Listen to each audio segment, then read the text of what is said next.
the patch and the promise. A sleek black panther, coiled to strike, a motto stitched in gold, "Come out fighting." In the fall of 1944, on the rain-soaked backroads of Lorraine, a group of American tankers, African-American soldiers in olive drab, rolled toward the front. Their faces were set, not with bravado, but with the weight of something larger than victory. They'd been told America needed them, yet often treated like it did not want them.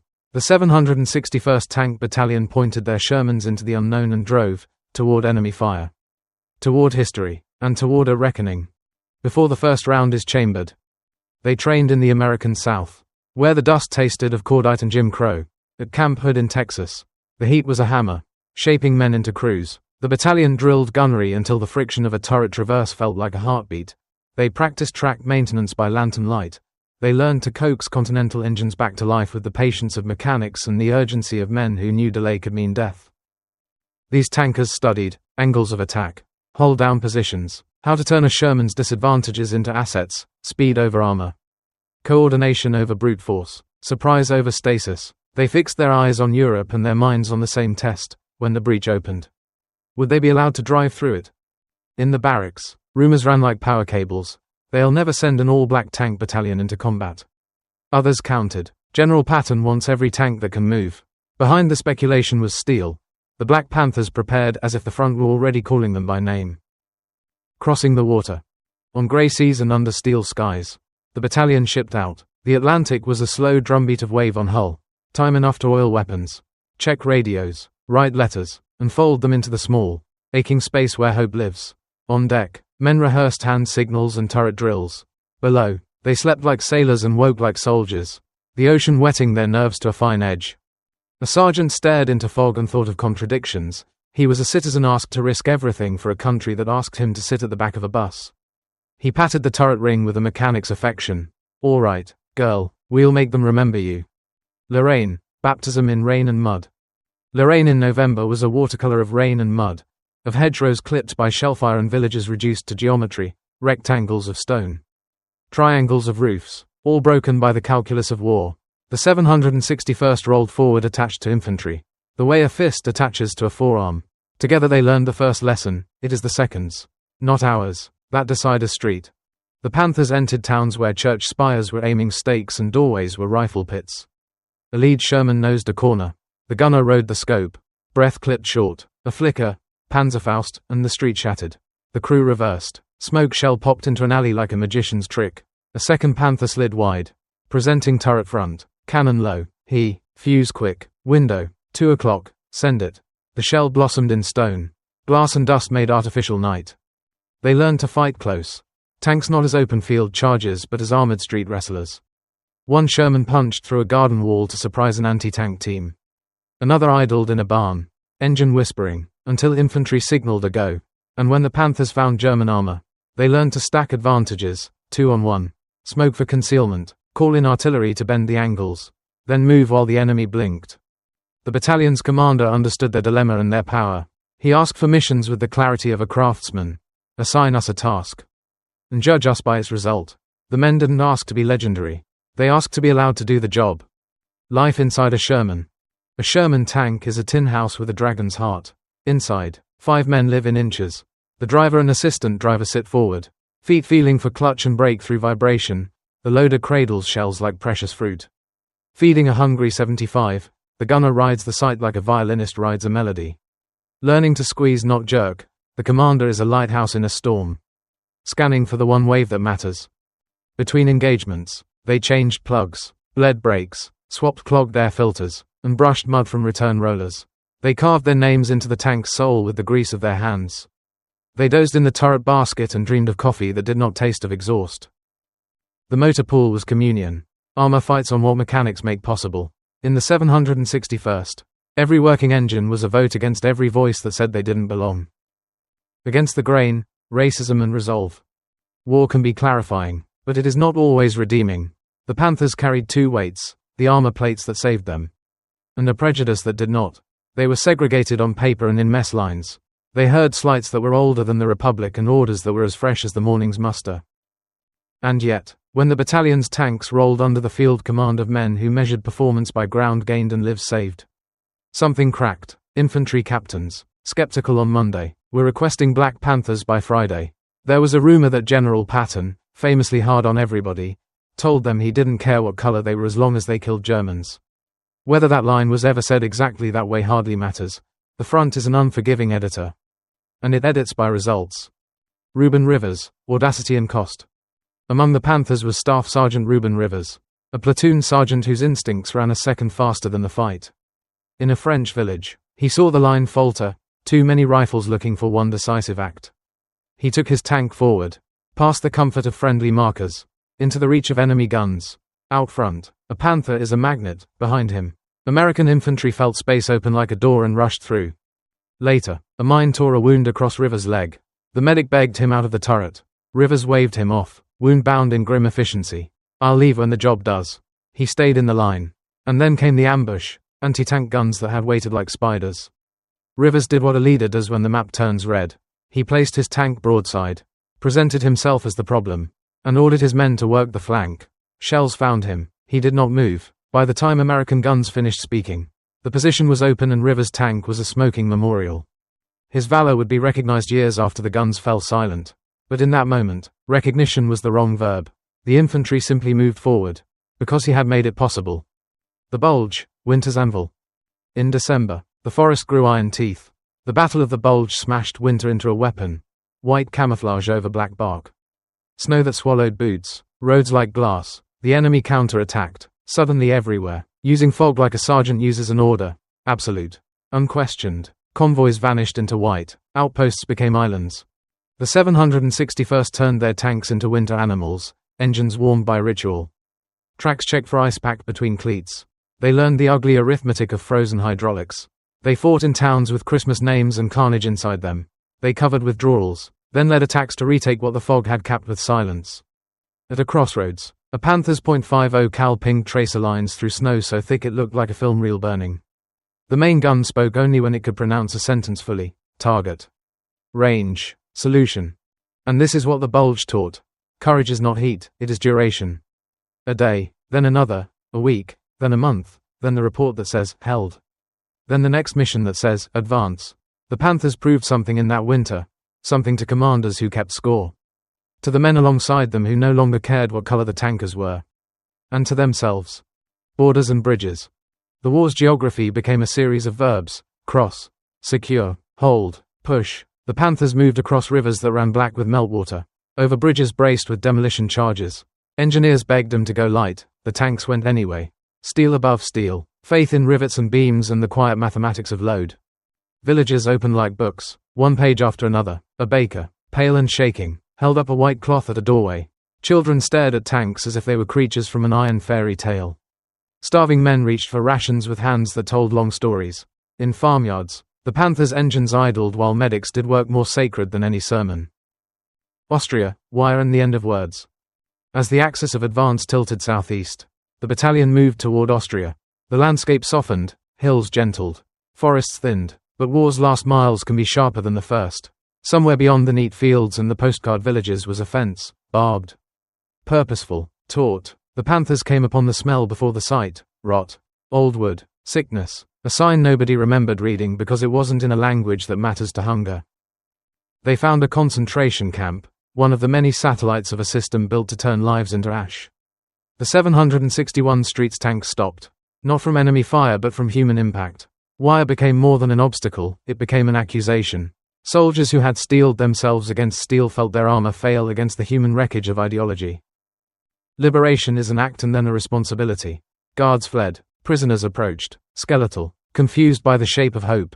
The Panthers shared rations that were too rich for starved bodies, learned in real time the terrible science of refeeding. Doctors worked with hands that shook. Tankers set their helmets down on fenders and somehow bowed without bowing. One of them later wrote, "I thought war had shown me the worst. The worst was built with wood, wire, and rules." The men of the 761st had come out fighting. Here, they learned what they were fighting for. 183 days. Count it, not the headlines, not the victory parades, count days. From the first muddy street in Lorraine to the last cut fence in Austria, 183 days in combat. Crews rotated by necessity, not luxury. Tanks were replaced like teeth knocked out and bridged with crowns. New machines took old names because names hold memory better than metal. They fought attached to different infantry divisions, under commanders who learned to request the Panthers by unit, then by nickname, then by habit. Reports stacked up, road taken, town cleared, strongpoint reduced, bridge held, prisoners freed, losses stacked up too, in men and machines, in nights unspent in any kind of peace. And yet the ledger never captured it. How do you record the exact value of a tank that blocked a street at the right angle for 90 seconds? How do you annotate a sergeant's decision that stole initiative from the enemy and handed it to a platoon? After the silence, delayed honors. When the guns go quiet, the wires hum, paperwork takes over the world. Units redeploy, men go home or as close as the boat can bring them. For the 761st, recognition moved like winter, slow, late, but undeniable. Years after the surrender, the battalion was awarded the Presidential Unit Citation for Extraordinary Heroism. Individual awards were reviewed. Stories that had lived in foxhole memory were inked into official language. Decades later, Staff Sgt. Ruben Rivers received the Medal of Honor, his valor finally called by his highest name. The timeline of justice was an insult, and it was also a truth. America sometimes only catches up to itself when its children refuse to stop telling the story. Legacy. The Black Panthers taught the Army lessons it could not grade with a multiple-choice test. They taught coordination, infantry and armor as choreography, not coincidence. They taught leadership, how merit hunts for courage and finds it, no matter the skin it wears. And they taught persistence, how a motto becomes a method. Come out fighting is not just a patch. It is a practice of showing up when you are doubted, performing when you are watched, and enduring when you are forgotten. In the years after, the Army integrated, doors opened that had once been bolted. Not all at once, not perfectly, but the hinges moved. The 761st had put a crowbar in the seam. Cadets would study their actions. Officers would quote their example. History would hand them, belatedly, a place it could never take back. Coda, a tank at rest. In a museum somewhere, a Sherman sits under quiet light. Children press fingerprints against glass.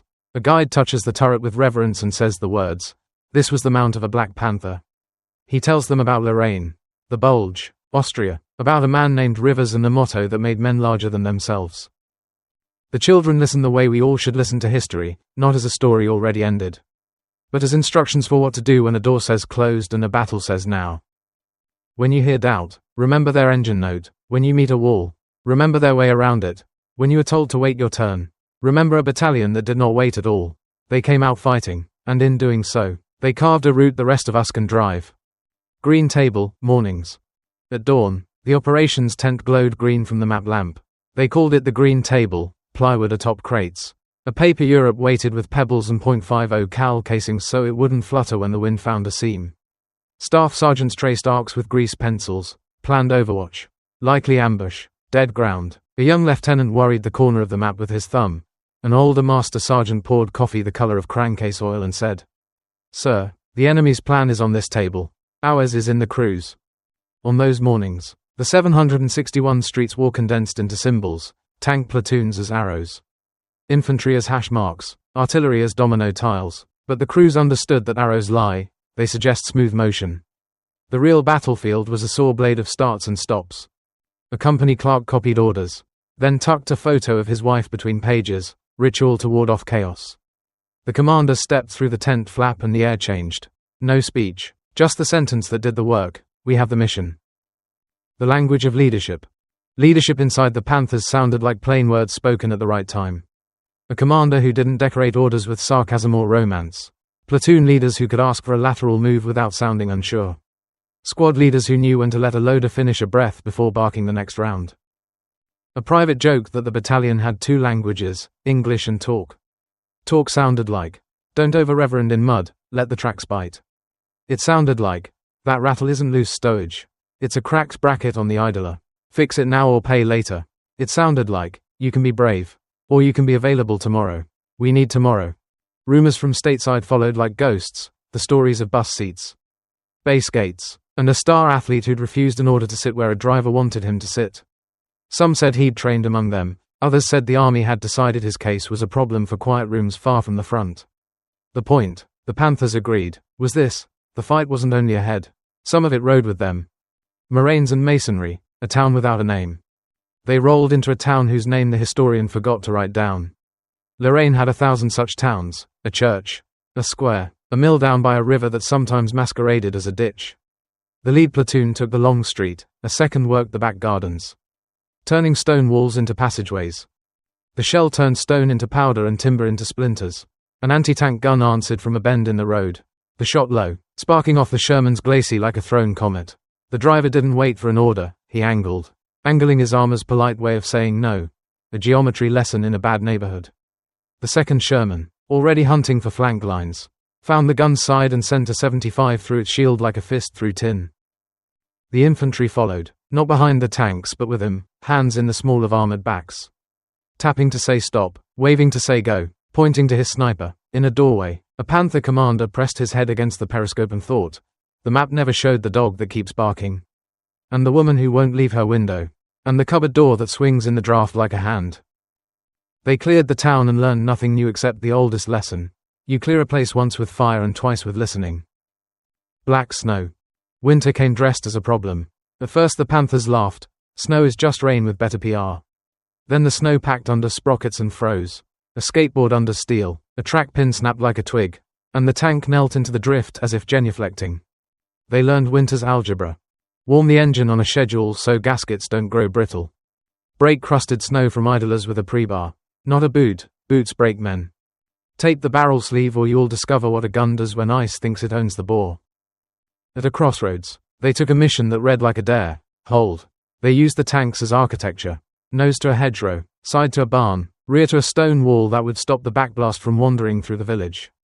The enemy probed, more curious than confident. The Panthers let curiosity have its lesson. A machine gun traced a sentence that ended with a period. The main gun wrote a shorter, firmer word, no. Night hushed the fields. Frost painted the Shermans with a thin white skin so that at dawn they looked like ghost tanks. A cavalry from some previous war. The crews slapped life back into fingers and turned engines over till the metal remembered it had a job. The recovery platoon. Every battalion has a myth. For the Panthers it was that tanks are heroes.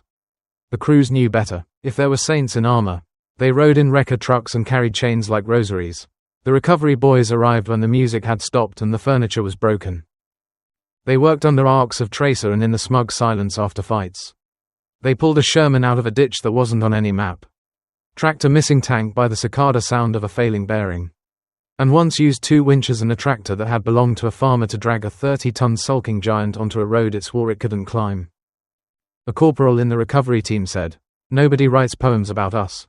The driver answered, "Good, poems get people killed, get the chain under the bogey." They saved machines, but what they really hoisted was continuity, the promise that tomorrow's platoon would actually have tanks. Letters that never mention cold. In foxholes and under tank skirts, men wrote letters that were masterpieces of omission. They spoke about cigarettes that burned too fast and a cat in a barn that adopted a platoon. About a French boy who wanted to trade a marble for a button. They did not describe the smell ice makes when it burns your lungs. Or the way a man's voice goes small after a near miss. One letter was a whole life in half a page. Ma. I am warm as a biscuit. Don't worry, the fellows are good. Tell Sarah I saw a church with a bell that rings like a skillet. Send socks. The good kind. Love, D. The men learned that compromise. You tell the truth about the shape of your days. Not the sharpness of their edges. The counterattack at the Mill Road. The map called it Mill Road. But the crews called it the Throat. A narrow run between a line of trees and a cut bank where the ground fell away. A perfect place for an ambush. And therefore the perfect place to commit discipline. They sent scouts forward, not men. But questions, a smoke round into the suspected tree line. A short advance to draw fire, 1 tank's left track placed on the crown of the road. Another's right track on the ditch lip, so that no single mine pattern could greet them all the same way. When the ambush came, it came crooked, farther left than doctrine said, lower in the tree line than training films preferred. The Panthers had already cheated doctrine by staggering positions. The first shot clipped a commander's cupola. Shaving paint. The Panthers' reply was not loud so much as correct. 3 rounds in 20 seconds. Each a sentence with grammar. Spot. Adjust. Confirm. By the time infantry rose from their bellies, the tree line had lost its confidence. They took the throat and the road beyond. In the after action, the commander wrote 1 line. Enemy attempted doctrine. We attempted practice. A medic's war. When the battalion reached the wire and the smell of human wreckage, a medic learned how silence can scream. He had patched tankers and infantry, stitched flesh that steel had argued with, reset shoulders that had tried to leave their owners in dives for cover. But here, in the loosening of a camp where hunger had taken command months ago, He learned a different medicine. He wrote instructions on a scrap of ration box, small sips. Broth, no fat, slow. He taught tankers to undo what war had wound too tight, to speak gently. To offer food like a sacrament in atomized portions. To treat a spoon as a bridge, not a shovel. He bandaged arms that were all wrist, legs that were all knee. Someone found a violin with one string and pretended it was enough to make a song. The medic decided that if there was a god in that place, he was a measuring cup and a clean towel.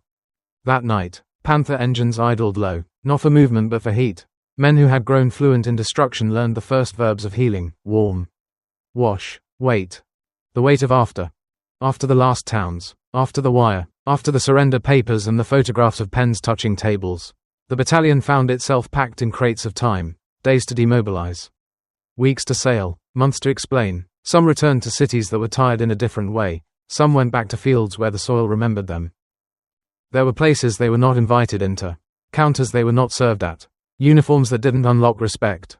A few men took their discharge papers and folded them into a kind of shield. One said to a store clerk who doubted him, "I know what a line looks like. I've crossed worse." Another walked away, because some fights only make more fighting.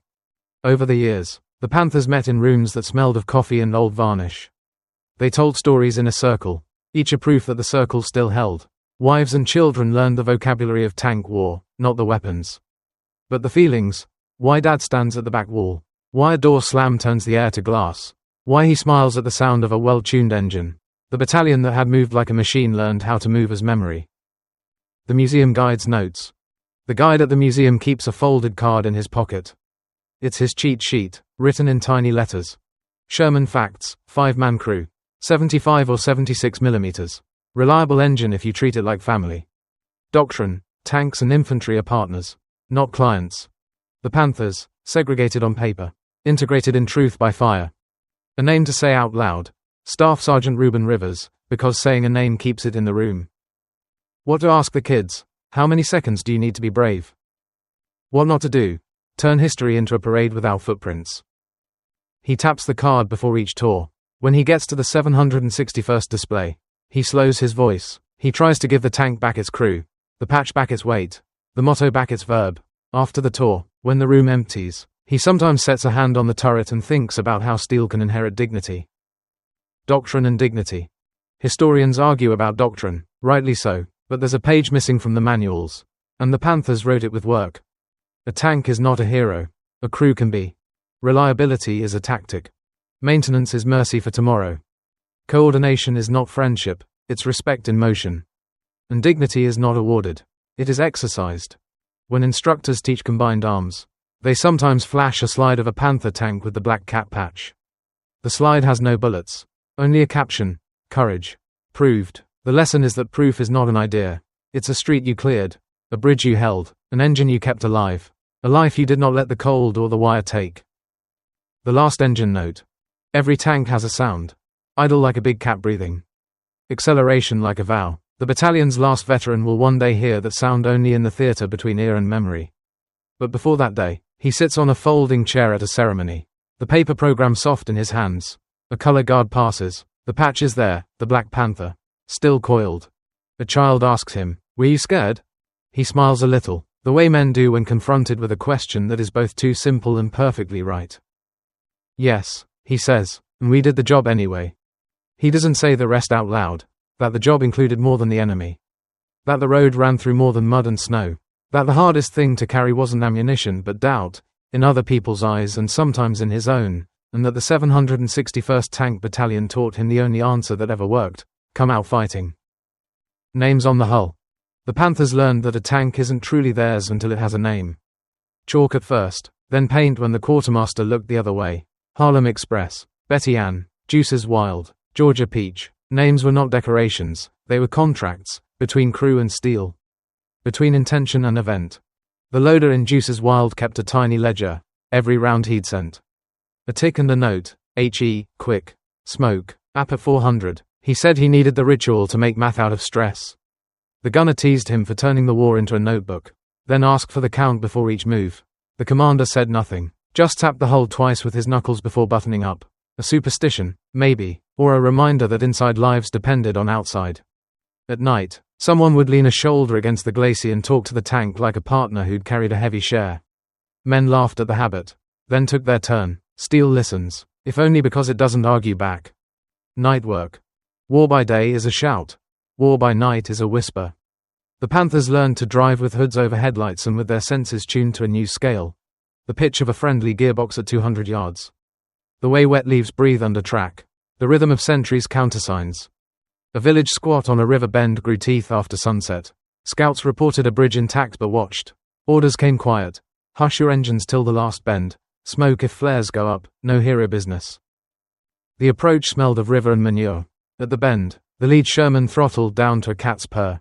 Then the sky blinked, flare, and the world became milk white and unforgiving. A German machine gun opened from the church steps.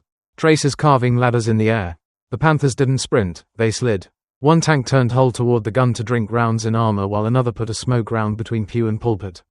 The third crossed the bridge slow. Because slow is what keeps steel from bouncing you into the river. Infantry moved like punctuation at the tank's heels. The flare died, night took mercy. The village exhaled its gunmen and swallowed him again. When the sky finally stayed dark, the bridge belonged to the Panthers, and the river changed its mind about who passed. Fuel, fire, and distance. Ask a tanker what victory tastes like and he'll say gasoline. The battalion's lifeline was fuel in cans and in the big bellies of fuelers that groaned along rutted roads. A single platoon's day was an algebra problem. Fuel enough to reach objective and return, plus the unknowns of diversion and idling under fire. Ammo load balanced, he for strong points, smoke for movement, app for the what if that becomes right now. Time, always the vanishing variable. The motor sergeant kept a board with chalk tallies, miles since last plug change. Tracks due for shoe swap, coils that run hot when the air turns damp. He taught drivers to trust the sound of their own machines. If she sings a new song, he said, assume it's a complaint. On a wet Thursday, the quartermaster truck sputtered in late, and the Panthers rationed movement instead of coffee. The commander cut routes fine, like a tailor measuring cloth. They made the day anyway. It wasn't a glamorous win, but most victories aren't. The intelligence cell. In a corner of a barn, the battalion's S2 spread out maps like playing cards. Intelligence was mosaics made from broken tiles. Power talk sifted for truth. Aerial photos smudged with cloud. Reports from civilians who knew the path hedgehogs favored and which orchard hid more than apples. A corporal interpreter, son of immigrants, took notes in a stack of languages and translated them into probability. A rumor, he'd say, strong enough to drive around. A scout squad brought back a wooden sign with an arrow in German script. The corporal read it and laughed. They tried to fool us, he said, by telling the truth very loudly. The arrow did point to a minefield, because that lane was already harvested. The safer way was the one nobody advertised. Before major pushes, the S2 briefed crews on silhouettes, turret cheeks and cupola shapes. The way a gun mantlet humped on a Panther versus a PZIV. The gunner of Harlem Express learned to count return rollers in a blur and made correct calls from a single chancy glimpse. Gunners are artists who pretend to be accountants. Intelligence gives them a better pencil. The chaplain's route. The chaplain traveled in a jeep that smelled of canvas, diesel, and cheap coffee. He carried a prayer book, a harmonica he barely knew, and the discipline to sit with a man and not fill the silence. He learned 3 kinds of blessing: before the fight, after the fight, and instead of a fight, when anger needed a place to go that wasn't a fist. He did not preach that war was holy, he preached that people are. He memorized names faster than tank types and could recite who belonged to Betty Ann's crew without looking at a roster. On Sundays that weren't Sundays, he'd hum a hymn off key and call it good. He knew that hope is less a sermon than a stubbornness. At the wire they cut in Austria, he folded a strip of barbed wire into a loop, wrapped it in cloth, and kept it in his pocket, not as a trophy, as a promise, to remember what the Panthers had opened and what must never be closed again. Ordnance, the quiet alchemist. The battalion ordnance man had the temperament of a watchmaker and the hands of a blacksmith. He could look at a dent along a tube and tell whether the gun's life was measured in dozens or hundreds more rounds. He hated shortcuts the way a surgeon hates dirty knives. Under a lean-to, he and his crew rebuilt breech blocks that had learned to stick, trued sights that had learned to lie, and swapped springs that had grown old in the space of one wet month. When new parts didn't exist, they invented old ones from scrap: a bracket for a radio, a shim for a sight mount, a jury-rigged heater coil to keep oil from clabbering into molasses. Accuracy isn't a luxury, he told a nervous gunner. It's kindness to the men you're covering. The Panthers learned that logistics isn't the back of war, it's the other face of combat, turned toward the same enemy. Fighting with wrenches. A field promotion. In late winter, a platoon leader caught shrapnel and the question fell like a coin on a table. Who now? The answer was a staff sergeant with a reputation for being careful until the second it mattered. He took the map, glanced once, and said, "I'll walk the first corner. You ride the second." He made method taste like momentum. He asked the loader how many he were nose fused and how many base fused and made the difference feel like a plan. Not trivia. He disliked speeches, trusted checklists, and ended every brief with, "Questions? Good. Ask them again when it changes, it will." By spring he wore the extra bar as if it had always belonged. Men followed him for the same reason they followed the battalion. Performance had earned belief. Spring roads. When thaw came, the roads betrayed themselves. Mud in two moods, slick and glue, argued with track. Villagers smiled again, a little dazed at their own ability to smile. Fields went green where months had gone grey. The Panthers felt the war yawning toward its end and knew that sometimes ends take more discipline than beginnings. They found booby-trapped wells, rifles hidden in bakery ovens, fresh uniforms folded in haylofts where nobody had slept. The enemy's defeats were clever because panic and cleverness often travel together. The Panthers adopted a new routine.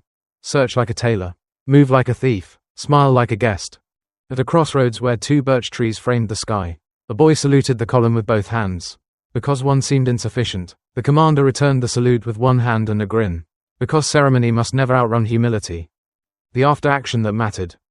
Not all reports are typed.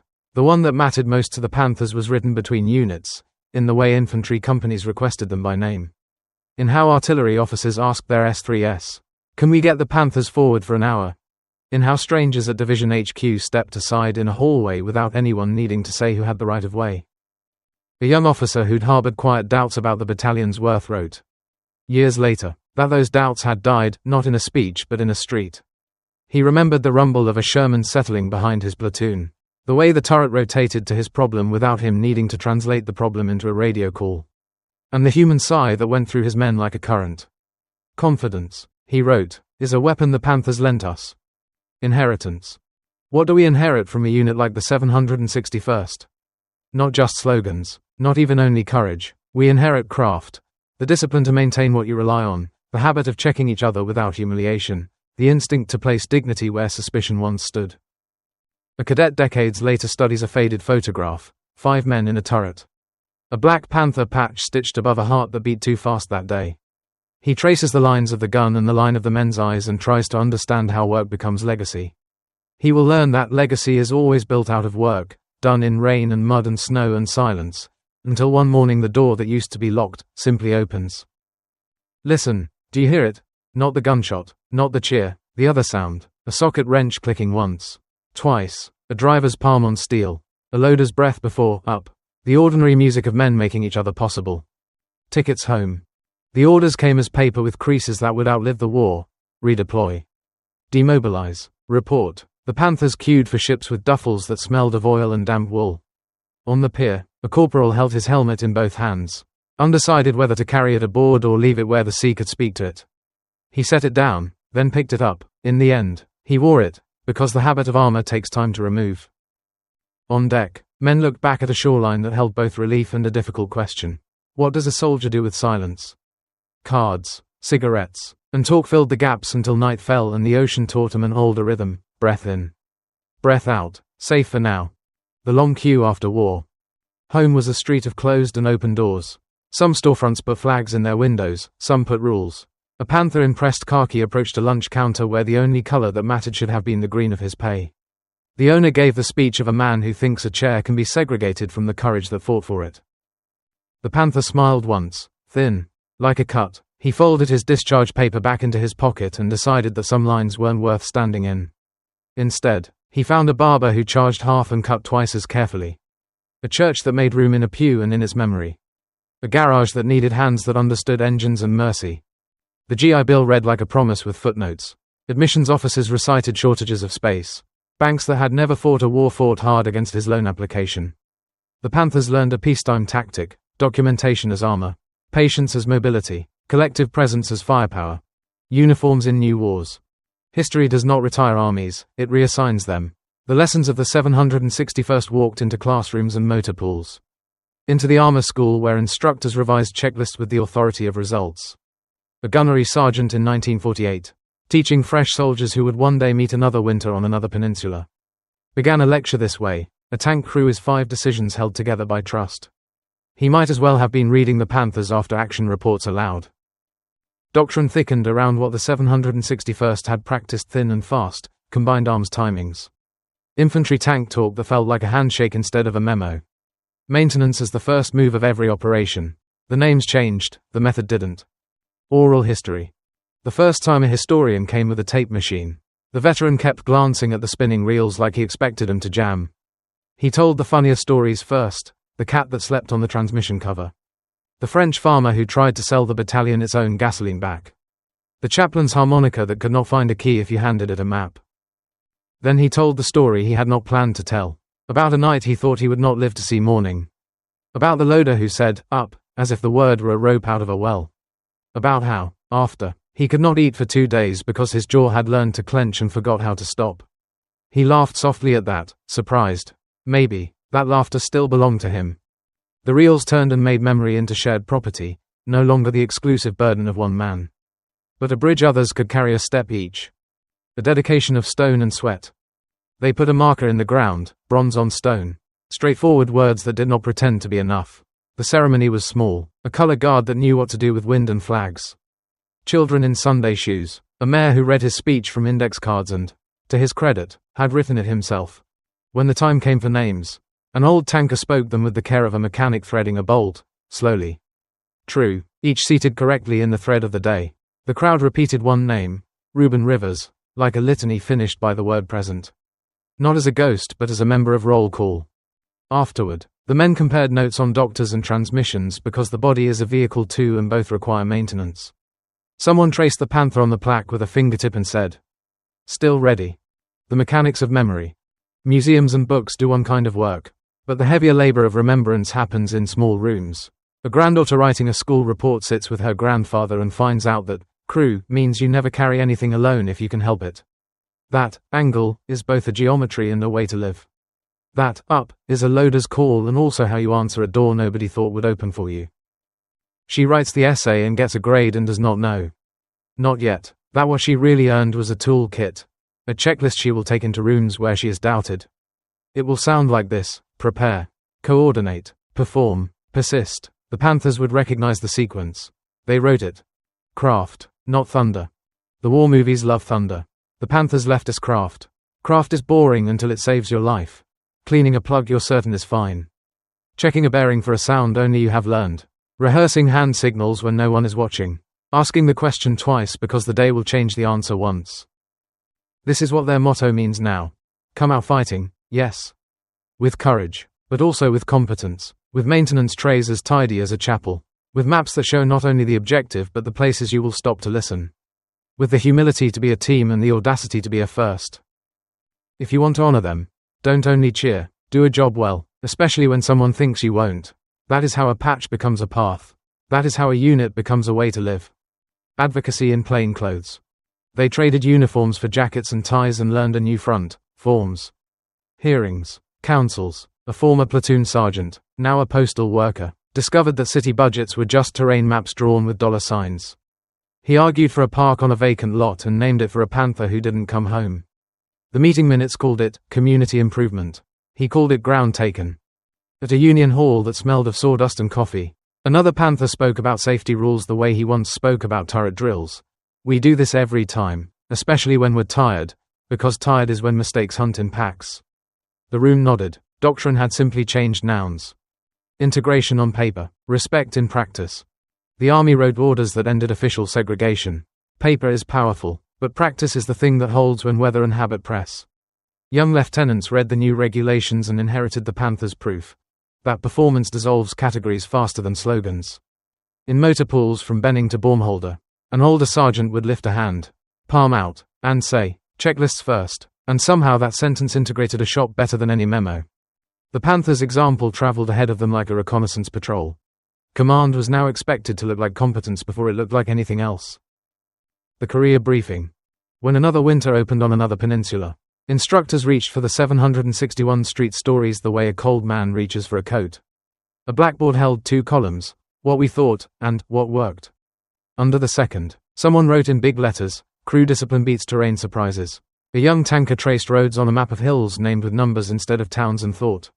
I don't know Lorraine, but I know the way they moved through it. He learned to angle, to listen, to share air inside a turret without stealing hope. The war changed, the craft did not. The interview that changed a classroom. A high school teacher invited a Panther veteran and told her students to ask real questions. They did. Were you angry? How did you know when to stop being afraid? What would you say to someone who won't sit next to you? The veteran took a breath that belonged to 3 different decades and answered. Anger is a fuel, not a compass. You don't stop being afraid, you give fear a job that's smaller than the mission. Sit anyway, then do your work so well they have to move their chair closer to see how. The students wrote these lines on the whiteboard and left them up for finals week. The test was history, the lesson was conduct. The letter that finally arrived. In a shoebox, wrapped in an army scarf, a daughter found a letter returned by censors and never remailed. The paper had traveled the long way around time. It read, "We crossed a bridge last night slower than fear. I could feel the boards like ribs. Tell little Joe the tank is noisy but polite. Like a big dog that knows the house rules." She copied the line into a family group chat. For one afternoon, the thread grew quiet and full. A grandson answered with a photo of his own toolbox, laid out like a chapel. "He taught me this," he wrote, though the two had never met. The Panthers had always been about transmission, of power, of practice, of care. A night at the VFW. On a bulletin board near the bar, paper poppies bristled like a small, red field. The jukebox played a song the Panthers pretended not to know by heart. A Marine with new stripes bought an older tanker a drink and said, "My staff sergeant talks about your battalion." The older man grinned, "Then listen to your staff sergeant. He's already saved you twice this week and you didn't even notice." They swapped stories in the safe dialect of veterans. Jokes with edges sanded down. Horrors told sideways so the room could hold them. When the bar closed, someone erased a chalk tally of darts and the dust made the air look briefly like tank smoke in the jukebox light. Steel and scripture. A chaplain's son grew up to be a pastor who kept a wrench on his office shelf next to a book of Psalms. When congregants asked why, he said, "Because faith without maintenance stalls." He married couples with a blessing borrowed from motor pool liturgy. Check your gauges. Keep your bolts torqued even. And listen for the new sound before it becomes a failure. The congregation laughed, then wrote it down. On Memorial Day he read names from a list that kept getting longer in the best way, more remembered. Not more lost. He ended with a line he'd learned as a child on a road in Austria, warm. Wash, wait, the sanctuary understood. The patch and the path. In a display case, the Black Panther patch lies flat. On a road somewhere, its verb keeps moving. A cadet steps into first command and chooses checklists over swagger. A mechanic closes a tool chest with the reverence of a prayer. A teacher leaves the words prepare, coordinate, perform, persist at the top of the board for a class that thinks exams are the whole battle. The 761st Tank Battalion came out fighting. They stayed at it, through rain and snow, paperwork and prejudice, silence and ceremony, until their craft outlived their war. If you're looking for their monument, find the places where competence opened doors that courage kept open. Then walk through. That's the route they cleared.